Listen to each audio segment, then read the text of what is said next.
मन्नेकरण forest division में केरला में एक 15 साल की प्रेग्नेंट काउ एलिफेंट की डेथ हो गई जिसने पाइनएप्पल खाया था और पाइनएप्पल के अंदर क्रैकर्स भरे हुए थे। जैसे ही एलिफेंट ने पाइनएप्पल खाया, पाइनएप्पल के अंदर जो एक्सप्लोसिव था वो एक्सप्लोड हो गया, जिसकी वजह से उसकी टंग और माउथ इतनी बुरी तरह डैमेज हुआ कि वो बेचारी खाने लायक बची ही नहीं। 27 मई को कोटापत्तन ग्राम पंचायत के पास वो उसी तरह खड़ी रही। डीएफओ सुनील कुमार का ये कहना था कि वो एलिफेंट साइलेंट वैली के बफर जोन को बिलोंग करती थी और ये एक मर्डर का केस है जिसमें अभी तक किसी को अरेस्ट नहीं किया गया। मोहन कृष्णन जो कि एक फॉरेस्ट ऑफिसर है, उन्होंने माफ़ी मांगते हुए ये कहा, सॉरी सिस्टर, मैं तुम्हें बचा ना सका। कृष्णन इकलौता चश्मदीद गवाह था इस घटना का। उसने फेसबुक पे एक पोस्ट डाला जिसकी वजह से ये घटना फैल गई। कृष्णन ने ही बताया था कि वो पाइनएप्पल खाने की वजह से उसकी डेथ हुई, जिसकी वजह से वो एक्सप्लोसिव एक्सप्लोड हुआ जैसे ही उसने च्यू किया, और वो एक प्रेग्नेंट थी। हाथी एक बड़ा जानवर था, इसलिए वो थोड़ी देर उसकी डेथ तुरंत नहीं हुई और वो पानी में कई टाइम तक खड़ी रही और धीरे धीरे करके उसकी सांसें चली गई, जिसके बाद मेनका गांधी, रतन टाटा, विराट कोहली, प्रकाश जावड़ेकर, वसुंधरा राजे, ऋषभ पंत, जॉन अब्राहम, रणदीप हुड्डा, श्रद्धा कपूर और अक्षय कुमार, इन सब का गुस्सा भरा रिएक्शन भी आया। तो ये केस पूरा का पूरा एनिमल क्रुएल्टी का था। Cruelty towards animals, animal abuse, animal neglect या एनिमल क्रुएल्टी। तो एनिमल क्रुएल्टी है क्या? किसी मासूम जानवर को सिर्फ अपने इंटरटेनमेंट के लिए मार देना, इंटरटेनमेंट पर्पस के लिए, इस एनिमल क्रुएल्टी। जैसे कि बलि चढ़ती या फिर बकरी ईद पे कितने सारे बकरों को काटा जाता है, या फिर डिफरेंट डिफरेंट रिलीजन्स में डिफरेंट डिफरेंट रिचुअल्स है, वो सब एनिमल इंटरटेनमेंट में आते हैं। कुर्बान का मतलब होता है अपनी प्रिय चीज़ का त्याग कर देना, अपनी प्रिय चीज़ को कुर्बान कर देना। ये मतलब नहीं होता कहीं पे भी कि आप किसी की बलि दे दो। आज हम बात करेंगे एनिमल राइट्स की। एनिमल राइट्स की 5 कैटेगरी है जिनमें देशों को बांटा गया पूरी दुनिया के। लेकिन 5 कैटेगरीज के बारे में जानने से पहले आप 2 वर्ड्स के बारे में जानिए। एक होता है सेंटिनेंस और एक होता है सफरिंग। सेंटिनेंस का मतलब होता है कि जानवरों के अंदर भी दिल होता है, वो भी फील करते हैं चीज़ों को।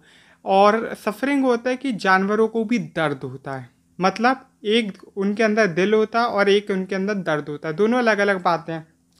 तो 32 ऐसे देश है जो रिकोगनाइज करते हैं कि animal national recognition for animal sentences, जिसमें Austria, Australia, Belgium, Bulgaria, Croatia, Finland, France, Germany, Greece, Hungary, Iceland, Italy, Lithuania, Luxembourg, Malta, New Zealand, Netherlands, Poland, पुर्तगाल, Romania, Spain, Slovenia, Sweden, Switzerland और यूके। मोस्टली यूरोपियन कंट्रीज है। अब बढ़ते दूसरी category पे, जैसे कि ये 2 कैटेगरी सेंटेनेंस और सफरिंग, अब उनको भी 2 उसमें डिवाइड कर दिया पार्शली, मतलब उनका कानून कुछ जानवरों पे काम करता है, कुछ पे काम नहीं करता। तो partially recognition of the animal sentences, जैसे कि यूएसए, मैक्सिको, तुर्की इस कैटेगरी में आने वाला इकलौता मुस्लिम देश है। तंजानिया इस कैटेगरी में आने वाला इकलौता अफ्रीकी देश है। नॉर्वे, सिंगापुर और इंडोनेशिया। अब हम बढ़ते national recognition of animal suffering, मतलब कि जानवरों को भी दर्द होता है। इसमें आते हैं Egypt, Namibia, South Africa, Zambia, Zimbabwe, Kenya, Canada, Brazil, Colombia, Venezuela, Peru, Argentina, Ukraine इकलौता यूरोपियन देश है जो इस कैटेगरी में आते हैं। Saudi Arabia, Pakistan, Myanmar, China, Thailand, Malaysia, Japan और साउथ कोरिया। और इसके अंदर आपका देश इंडिया भी आता है। जैसे कि मैंने अभी डिस्कस किया था दूसरी कैटेगरी में पार्शली, उसी तरह चौथी कैटेगरी में भी वही आ गया, partial recognition for animal suffering, मतलब कुछ जानवरों पे काम करेगा, कुछ जानवरों पे नहीं करेगा। इसमें आपका सिर्फ एक ही देश आता है, नाइजर, एक अफ्रीकी देश। China, Saudi Arabia, Myanmar, Thailand, कुछ इंडो चाइनीज़ कंट्रीज हैं, कुछ थाईलैंड के आसपास के देश है। अब जैसे कि चाइना हुआ, या फिर कुछ सोवियन देश है, कुछ अफ्रीकी देश है, कुछ मिडिल ईस्ट के इस्लामिक स्टेट्स हैं, जिसमें हम जिन्होंने ये तो रिकॉग्नाइजेशन शो करते हैं कि हमारे एनिमल्स की वैल्यू, उनके पास राइट्स हैं, लेकिन कुछ आप जानते हो। अब जैसे कि चाइना जो है national recognition of animal suffering show करता है कि एनिमल को दर्द होता है, तो वो लॉ है उसके एनिमल राइट्स के लिए जो प्रोटेक्ट करेगा। लेकिन चाइना एक ऐसा देश है जिसमें एनिमल क्रूएल्टी के सबसे ज़्यादा केस आता है। अगर हम बात करें कौन सा देश सबसे ज़्यादा क्रूएल्टी दिखाता है एनिमल्स के टुवर्ड्स, तो फिर वो चाइना है। 5वीं कैटेगरी है नो रिकॉग्नाइजेशन, जिन्हें एनिमल राइट से कोई मतलब नहीं। इसमें इंडो चाइनीज कंट्री जैसे कि Cambodia, Vietnam, Laos, middle east, Iran, Iraq और अदर मुस्लिम स्टेट, सोवियन देश जैसे कि रशिया, उज्बेकिस्तान, तुर्कमेनिस्तान, जॉर्जिया और बहुत से देश आते हैं, और बोल्विया और इक्वेडर जो कि अमेरिकन कॉन्टिनेंट के हैं। यूनाइटेड नेशंस के अंदर जो एनिमल राइट्स की बात करता है तो वो देश कौन से है, तो वो मोस्टली नॉर्थ अमेरिकन कंट्रीज़ हैं, फिर साउथ अमेरिकन कंट्रीज़ हैं जैसे कि चिली और furrow. European countries mostly show करते हैं।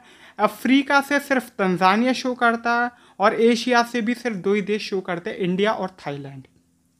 अब ऐसे ही एक और चार्ट है जो बैटरी केजेस पे डिपेंड करता है। बैटरी केजेस क्या होते हैं, आपने अक्सर देखा हो पोल्ट्री फार्म या फिर कैटल फार्मिंग में कि एक ऐसे केजेस होते हैं जिसके अंदर गाय खड़ी रहती है या फिर मुर्गियाँ उसी के अंदर बैठी रहती है, उसी के अंदर अंडे देती है, खाने के लिए आते रहता है, और वो उसका सिर्फ सर बाहर निकला रहता है। उसी तरह गाय का भी बस सर बाहर निकला रहता है, बाकी ना चलने की, मतलब वो घूम भी नहीं सकती, पलट भी नहीं सकती, ना खड़े हो सकते ना बैठ सकते। तो उसके ऊपर अब हम बात करते हैं। तो इंडिया में बैटरी केजेस का यूज़ कई जगह पे बैन है, कई जगह पे नहीं है। मोस्टली अगर हम देखा जाए नेशन वाइड में मोस्टली जगह पे इन बैटरी केजेस को पर पाबंदी है। अब हम बात करते हैं बीक ट्रिमिंग।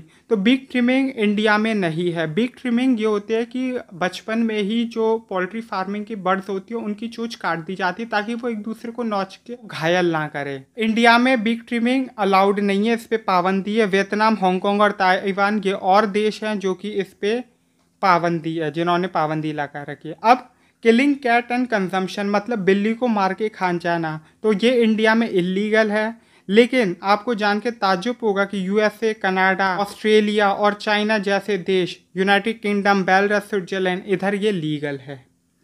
कैटल किलिंग मतलब गाय को मार के खाना, ये इंडिया में और नेपाल में सिर्फ 2 ही देश है जहाँ पे पाबंदी है।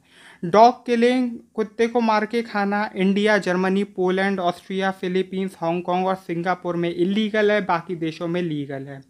गूस, डक, स्वान्स ये जो हैं इंडिया, ऑस्ट्रिया और यूरोपियन यूनियन के बहुत से देश हैं जहाँ पे ये इलीगल है, बाकी जगह लीगल है। हॉर्स किलिंग, घोड़े को मार के खाना, सिर्फ यूएसए में ही इलीगल है, पूरी दुनिया में ये लीगल है इंक्लूडिंग इंडिया। इंडिया में भी घोड़े को मार के खा सकते हो आप।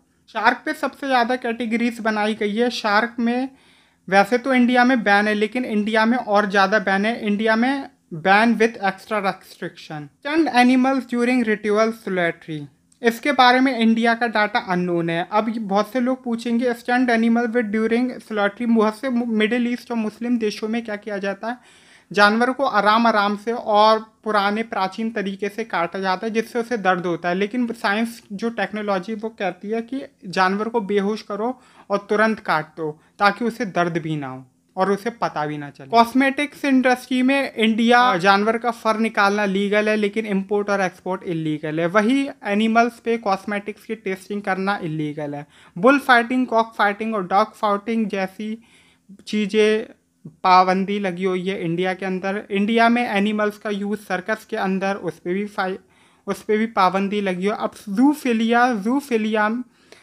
में सबसे ज़्यादा कैटेगरीज है, मतलब सबसे ज़्यादा स्लैब्स है कि कहीं पे बैन है, कहीं पे रेस्ट्रिक्शन है, कहीं पे कुछ है, कहीं पे कुछ है। तो उससे जूफिलिया के बारे में मैं बता दूं तो जूफिलिया एक ऐसी चीज़ है जिसमें सिर्फ इंडियन सब कॉन्टिनेंट की कंट्रीज, पूरे वर्ल्ड के अंदर इंडिया, पाकिस्तान, बांग्लादेश, श्रीलंका या फिर म्यांमार, सिर्फ यही देश है जिसमें इसकी सज़ा लाइफ टाइम मतलब उम्र कैद है। अब मैं बता दूं जूफिलिया होता क्या है। जूफिलिया ये होता है कि अब जैसे कि हम बात करते हैं कि लड़कियों के साथ रेप होता है, हर देश में होता है, लेकिन ये रियलिटी है कि जानवरों के साथ भी होता है और करने वाला इंसान ही होता है। फीमेल एनिमल्स के साथ ऐसा होता है तो इसको जूफिलिया का कानून बोला जाता है, जूफिलिया बोला जाता है। बात होगी इंटरनेशनल लेवल पे, और इंटरनेशनल लेवल पे इंडिया का क्या था। तो prevention of cruelty to animals act 1960 में आया था, जिसमें इसमें काफ़ी चेंजेस किए गए और 1982 इंदिरा गांधी की गवर्नमेंट ने इसे पूरे देश में इम्प्लीमेंट कर दिया। 2011 में फिर से एनिमल वेलफेयर एक्ट आया जो क्रुएल्टी टुवर्ड्स एनिमल्स को एक ऑफेंस मानता है और पनिशेबल एक्ट मानता है, जिसमें 10,000 से 25,000 का जुर्माना और 2 साल की सज़ा। फिर उसमें और चेंजेस किए गए, 50,000 से 1 लाख तक का जुर्माना कर दिया और 3 साल की सज़ा अगर आप दूसरी बार वही जुर्म दोहराते हो। लेकिन 2011 में ये आया, उसके बाद गवर्नमेंट चेंज हो गई। फिर प्रेजेंट गवर्नमेंट को सिर्फ गाय में इंटरेस्ट है, उन्हें और जानवरों से कोई मतलब नहीं है। वो चाहे कुछ भी कह ले, वो सिर्फ इलेक्शन का मुद्दा बनाता है और उन्हें इस लॉ में, इस कानून में कोई इंटरेस्ट नहीं है, इसलिए उन्होंने इस कानून को आज तक कंफर्म ही नहीं किया। आज भी ये कानून घूम रहा है गोल गोल, इसे कंफर्मेशन की ज़रूरत है। अब जैसे कि मैंने बात की कि हमारे यहाँ, क्योंकि ये 2000 वाला एक्ट अभी तक पास नहीं हुआ, तो हमारे 1962 का ही एक्ट चल रहा है, जिसकी मैक्सिमम पेनल्टी, जैसे कि अगर हम बात करें उस ज़माने में 50 रुपये की वैल्यू कितनी होती होगी, 50 रुपये लोगों की सैलरी नहीं होती थी। आज भी वही कानून लगा हुआ, इस वजह से जो मैक्सिमम पेनल्टी वो 50 रुपये है, मतलब $1 भी नहीं है किसी को मारने की सज़ा। इंडिया में कई रिलीजन का उदय हुआ, जैसे बुद्धिस्ट, जैनिस्ट, हिंदुइज्म, जो एनिमल्स की रिस्पेक्ट करते हैं और इनकी बहुत सी टीचिंग वेजिटेरियज्म बोलती है। यही रीज़न है इंडिया सबसे ज़्यादा पॉपुलेशन होस्ट करता है वीगन और वेजिटेरियज्म की। 2014 में एक जैन पिलग्रिमेज पालिटाना सिटी, जो कि एक गुजरात का शहर है, वो विश्व का पहला प्योर वेजिटेरियन शहर बन गया। अगर हम बात करें, ये चीज़ें आज से नहीं आई है, इतिहास में 262 BC, मतलब जब बहुत से धर्मों के भगवान तक पैदा नहीं हुए थे, जब जीसस का जन्म भी नहीं हुआ था, जब इस दुनिया में अल्लाह भी नहीं आया था, अब्राहमिक रिलीजन्स के बारे में जब कोई जानता भी नहीं था, ना किसी ने सोचा था कि अब्राहमिक रिलीजन्स भी आएंगे, तब चक्रवर्ती सम्राट अशोक या अशोका द ग्रेट ने पहली बार जानवरों के लिए बलि पे प्रतिबंध लगाया, और बल्कि आपको अगर कोई जानवर घायल मिले तो उसके लिए अस्पताल भी खोले। एनिमल राइट्स की सबसे पहले अगर इंडियन इतिहास में किसी ने बात की थी तो वो अशोका द ग्रेट था। किसी राजा ने अगर एनिमल क्रुएल्टी के टुवार्ड्स लॉ बनाए, कड़े कानून बनाए कि अगर आप किसी जानवर को परेशान कर दो तो आपकी तक बलि दी जा सकती है, तो वो अशोका द ग्रेट था। उसके बाद ब्रिटिश एरा आया, कोल्सवर्टी ग्रांट, जिन्होंने पहली Indian society for the prevention of cruelty to the animal 1861 Calcutta में अपना ऑफिस खोला। 1976 में क्रुएल्टी टू एनिमल एक्ट आया। 1800 में पहली बार काउ प्रोडक्शन मूवमेंट स्टार्ट हुआ और काओ को एक ऐसा दर्जा मिला, पहला एनिमल बना जिसे एक एनिमल के राइट्स मिले। ब्रिटिश एरिया जो था उसने इम्पोज कर दिया बैन ऑन काउ स्लॉटरी, और 1890 तक एनिमल राइट्स तक खूब काम चला। लेकिन 1890 के बाद लोगों का इंटरेस्ट एनिमल राइट्स के लिए लड़ना, इन मूवमेंट्स में कमी आने लगी और लोगों का इंटरेस्ट कम हो गया, जिसकी वजह से ये संस्था ख़त्म हो गई। 1931 में फिर महात्मा गांधी ने खुद वेजिटेरियज्म को प्रमोट किया और लंदन सोसाइटी से भी कई बार उन्होंने अपील की। लंदन वेजिटेरियन सोसाइटी ने भी उनका साथ दिया। अगर हम बात करें कैटेगरी वाइज, तो वर्ल्ड एनिमल राइट्स के टर्म्स में जो एनिमल की कंडीशन इंडिया के अंदर है, तो उसमें इंडिया को C सर्टिफिकेट मिला हुआ है। तो हमने आज के वीडियो में एनिमल राइट्स की बात की थी, एनिमल राइट्स में इंडिया की कंडीशन बात की, इंडिया की कंडीशन और इंडिया की कंडीशन वर्ल्ड में कैसी है।